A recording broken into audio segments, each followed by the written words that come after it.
Assalamualaikum dan selamat pagi kepada semua murid tingkatan 1.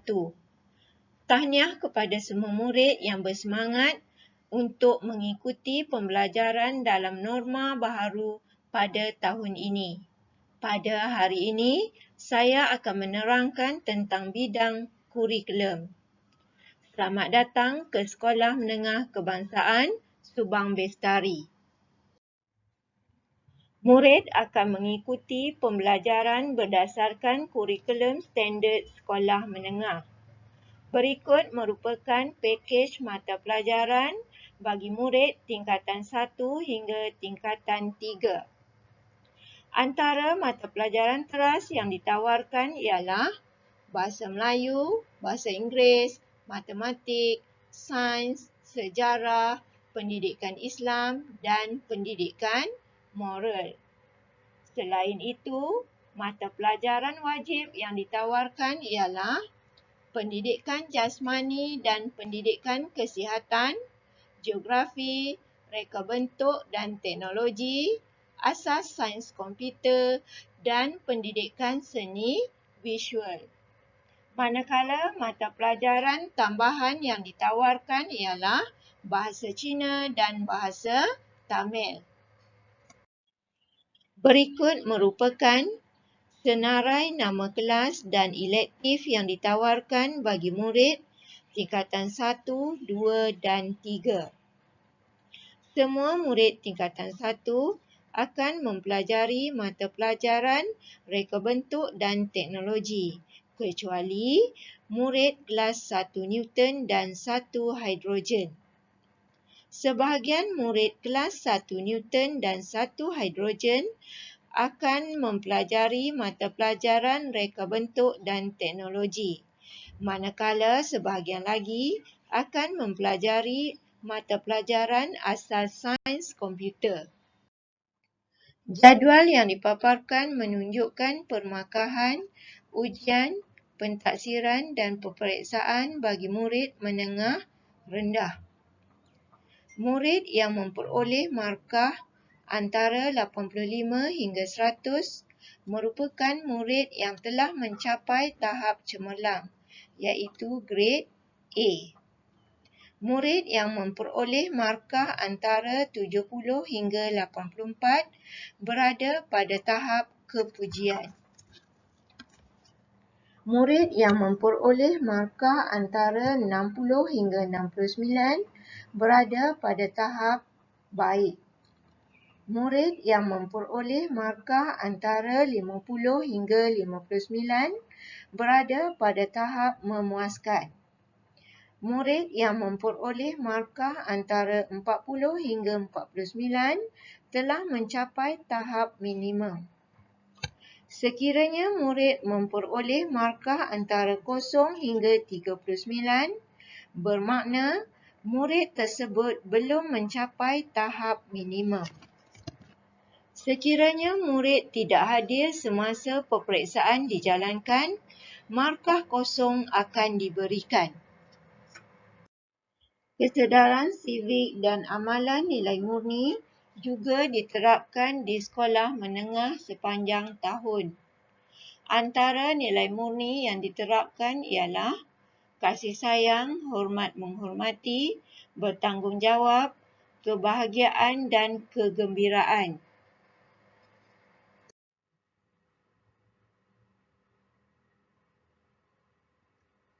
Empat nilai murni ini akan diterapkan dalam pembelajaran sehingga bulan November. Murid yang mengikuti pembelajaran dalam kurikulum standard sekolah menengah akan dinilai dalam pentaksiran bilik darjah.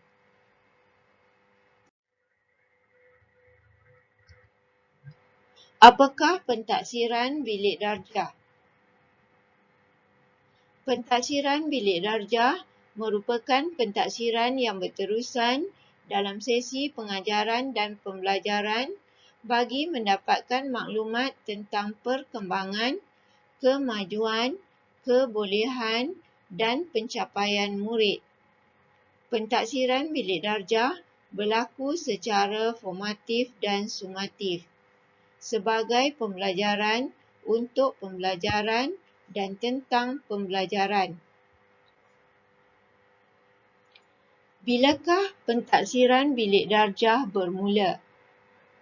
Pentaksiran bilik darjah dahulunya dikenali sebagai pentaksiran sekolah. Bermula pada tahun 2011. Pada tahun 2016, pentaksiran sekolah mula dikenali sebagai pentaksiran bilik darjah.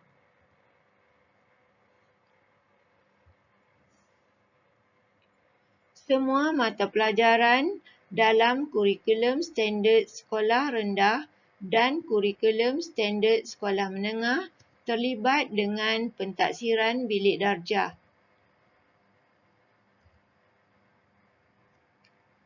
Pelaksanaan konsep pentaksiran bilik darjah berlaku secara berterusan dari tahun 1 hingga tahun 6 di sekolah rendah dan dari tingkatan 1 hingga tingkatan 5 di sekolah menengah. Komponen pentaksiran berasaskan sekolah. Murid akan dinilai dalam bidang akademik dan bukan akademik. Dalam bidang akademik, murid dinilai dalam pentaksiran pusat dan pentaksiran sekolah. Manakala dalam bidang bukan akademik, murid dinilai dalam pentaksiran aktiviti jasmani, sukan dan ko-kurikulum, serta pentaksiran psikometrik. Mengapa pentaksiran bilik darjah penting? Pentaksiran bilik darjah dapat membantu guru dalam mengesan perkembangan murid secara menyeluruh, mengenal pasti kekuatan dan kelemahan murid dalam pembelajaran, mengetahui keberkesanan pengajaran, merancang dan mengubah suai kaedah pengajaran, mengambil tindakan susulan yang sesuai dengan serta-merta.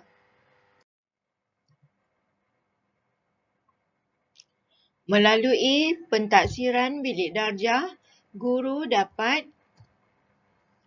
mengesan pengetahuan sedia ada murid, mengesan perkembangan murid secara menyeluruh, mengenal pasti kekuatan dan kelemahan murid dalam pembelajaran dari semasa ke semasa, mengetahui keberkesanan PDPC, merancang mengubah suai dan menambah baik kaedah PDPC, menjalankan tindakan susulan yang sesuai dengan serta-merta. Melalui pentaksiran bilik darjah, ibu bapa dapat merancang tindakan susulan ke arah menambah baik penguasaan dan pencapaian murid dalam pembelajaran.